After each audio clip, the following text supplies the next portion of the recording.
Okay, Assalamualaikum warahmatullahi wabarakatuh dan selamat sejahtera. So, hari ini kita akan sambung lagi algebraic function. Okay, maksudnya untuk lukis graf to find the domain and range of the function. So, kali ini kita akan tengok graf yang keempat iaitu graf cubic function. Okay. So, daripada perkataan cubic tu, so kita tahu cubic tu adalah function di mana general equation dia adalah cube lah, x kuasa 3. Okay. So, bila kita ada dia punya general equation, ax kuasa 3 plus bx square plus cx pluskan dengan d. Okay. So, graf cubic ni dia lebih kurang macam linear. Cuma dia akan ada graf tu tak tegak lah, bukan dalam bentuk straight line. Okay. So, untuk graf cubic, dia ada dua step in order to draw the graph. So, yang pertama adalah kita tengok daripada shape graf tersebut. So, shape sama juga macam linear dengan kuadratik. Kita tengok daripada function ataupun constant A. So, kita akan tengok daripada A. So, bila A kita is greater than 0, maksudnya positive value. So, graf kita akan dapat dalam bentuk macam ni. Okay, dia sengit, dia macam bentuk tak rata tapi ke atas, ke arah positif. Okay, tapi kalau A kita is less than 0, so graf kita akan dapat dalam bentuk ke bawah. Macam ni lah. Okay, so dia ke bawah ke arah negatif. So, itu yang pertama. Okay, so yang kedua, sama juga graf ni dia akan melalui pada paksi Y. So, kita panggil dia nak lalu pada paksi Y tu kita tengok Y-intercept. So, Y-intercept macam linear dan kuadratik, kita akan tengok pada value constant yang tak ada X. So, macam ni kita akan tengok pada value of D. So, D kita adalah kita punya Y-intercept dekat sini lah. Okay. So, kita tengok satu contoh yang ini. Okay. So, kamu boleh tengok y equal to 3x cube minus 4x square plus x plus 3. So, kita nampak kuasa yang paling tinggi dekat sini adalah kuasa 3. Okay. Jadi, equation kita, so yang pertama kita akan tengok dia punya shape dia lah. So, daripada shape dia, yang pertama, tengok pada A. A yang darabkan dengan x kuasa 3. So, A kita sekarang sama dengan 3. So, 3 ni is greater than 0. So, bila greater than 0, maksudnya dia adalah shape yang pertama ni. So, dalam bentuk ke arah positif. Sorry. So, dia terbalik sikit. Okay. So, kita akan dapat dia dalam bentuk macam ni lah. So, macam ni. Okay. And then, yang kedua, kita akan tengok pada y-intercept. So, y-intercept, kita akan refer pada value D. So, D ni yang tak ada variable X lah. So, daripada kita punya function yang ini, D kita adalah 3. So, kita akan tengok D sama dengan 3. So, bila kita lukiskan graf kita akan dapat dalam bentuk. Okay. So, ini Y, ini X. Okay. So, graf kita adalah kamu dapat dalam bentuk shape yang ini. Okay. And then dia akan cross pada y-intercept D equal to 3. So, 3, let's say sinilah 3. Okay. So, graf kita akan ke arah positif. So, kamu akan dapat just ikut je dia punya flow dia. Dia akan cross and then macam ni lah. Okay. So, ini adalah graf kita. So, bila dah ada graf, kita akan cari dia punya domain. Okay. So, domain refer pada paksi X. Tengok X mana yang terlibat. So, kita nampak dekat sini. Semakin besar nilai X, graf tu makin lama dia akan makin atas lah. Sama juga, bila ke arah negatif X, graf tu makin lama dia akan ke bawah. So, maksudnya dekat sini, semua nilai X are involved dalam domain. So, semua nilai X termasuk. So, kalau kita nak tulis dia, cara tulis dia adalah X is a subset of real number. So, real number might be positive, negative, decimal ataupun fraction. Semua boleh masuk. Okay. Yang kedua adalah range. So, range kita pula, okay, so tengok pada ni Y yang terlibat. So, kita nampak Y daripada positif semua ada. Yang ke bawah pun semua ada Y. So, maksudnya dekat sini, all Y are involved. So, Y is a part of real number. Okay. So, ini adalah dia punya graf yang keempat.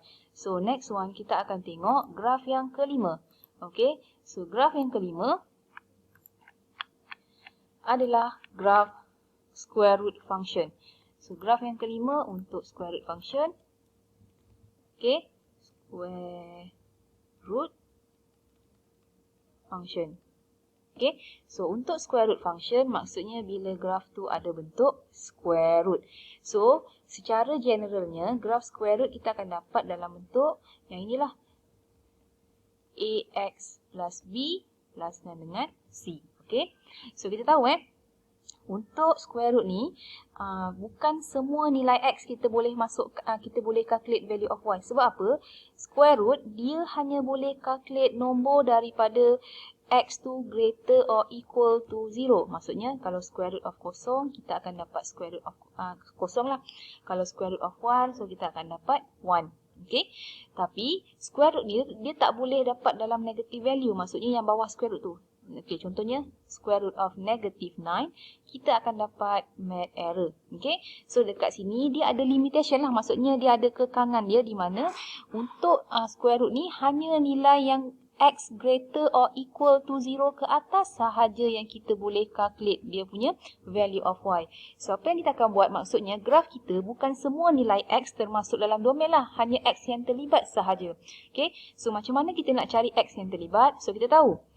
Kita boleh calculate value of under square root ni bila dia daripada kosong dan ke atas sahaja. So, apa yang kita akan buat? Function yang bawah ni kita akan AX plus B greater or equal to 0. So, bila greater or equal to 0, so AX sama dengan B pindah sana, negatif B. So, X sama dengan negatif B bagi 2A. So, X kita yang terlibat, kalau daripada graf adalah negatif B, over A. Overkan dengan A ke atas sahaja yang akan ada graf yang terlibat. Maksudnya daripada sini ke sinilah. Yang ini takkan ada graf yang kita boleh plot. Sebab apa? Kalau kita masukkan nombor yang less than daripada negatif B over A ni, kita akan dapat dalam negative value. So negative square root kita akan dapat math error lah.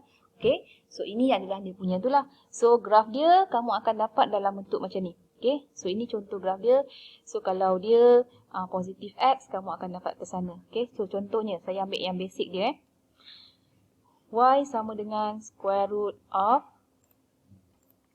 ambil contoh, X plus 1. Okay, so find the domain and the range. So apa yang kita akan buat? Okay, so kita nampak ini adalah graf square root function.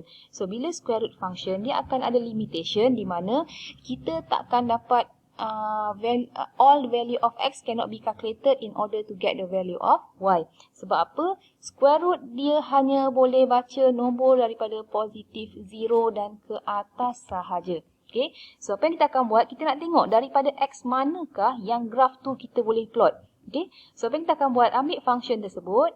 X plus 1 greater or equal to 0. Sebab apa greater or equal? Sebab function bawah square root ni yang kita boleh calculate adalah daripada kosong dan ke atas sahaja.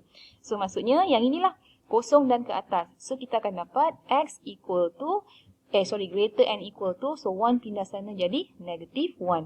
So maksudnya dekat sini kita boleh buat conclusion, graf tu yang kita boleh plotkan adalah daripada negatif 1 dan ke atas sahaja.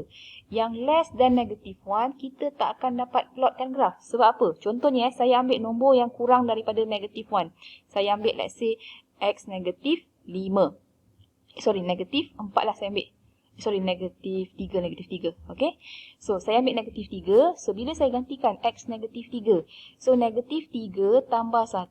So, kita akan dapat Y equal to negatif 3 tambah 1 sama dengan negatif 2. So, bila saya masukkan negatif 2 ni ke dalam saya punya calculator, kita akan dapat math error. Sebab apa math error? Bawah square root tu dah jadi negative value. Okay, so sebab tu untuk square root, not all X are involved dalam domain lah. Okay. So maksudnya daripada sini kita dah nampak dah. Domain kita yang terlibat adalah X from negative 1 and above sahaja. Okay. So dah ada graf tersebut. Nak plotkan dia, kamu boleh buat dalam bentuk koordinat lah. So buat table. So ni X, ni Y. Okay. So yang terlibat tadi daripada negative 1. So gantikanlah kosong. Ambil nombor besar sikit 5. Okay. And then, saya ambil 8. And then saya ambil 15. So masukkan graf dia nanti, masukkan dalam sini. Gantikan X equal to negative 1. So kita akan dapat kosong. Kosong tambah 1, 1. Square root 1 sama dengan 1. And then saya gantikan 8.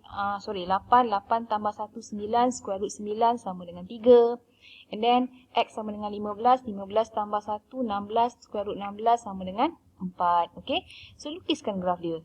So, kita nampak graf tu daripada X equal to 1. Okay, X equal to negative 1. Y kita is equal to 0. Okay. So, bila kosong sama dengan 1. And then, bila 8 sama dengan 3. So, kamu akan dapat graf dia dalam bentuk macam ni lah. Okay. So, ini paksi X. Ini adalah paksi Y. Okay. So, next, baru kita cari domain dan range. So, macam mana nak cari domain dan range adalah, so, tengok daripada sini. Okay. So, domain kita akan tengok pada value of X yang terlibat sahaja. So, daripada sini kita nampak yang terlibat adalah daripada negative 1 and above. So, less than negative 1 tak ada graf yang plot. So, maksudnya bila tak ada graf yang plot, there is no domain lah in that area. So, maksudnya X yang terlibat adalah X greater or equal to negative 1. Okay. And then, bahagian range pula adalah untuk value of Y. So, daripada graf kita, yang kita boleh plotkan adalah daripada sini dan ke atas sahaja. So, pada bawah ni tak ada pun graf Y. So, bila tak ada, maksudnya yang sini tak terlibatlah dalam range. So, yang terlibat adalah daripada kosong dan ke atas sahaja. Okay, ke atas. So, maksudnya Y kita is greater or equal to 0. Okay. So, ini adalah contoh graf di mana graf tersebut dalam bentuk cubic and square root function. So, next video nanti saya akan explain berkenaan dengan graf yang ke-6 iaitu rational function. So, rational function biasanya graf dalam bentuk pecahan. Okay. So, itu saja. Assalamualaikum dan terima kasih.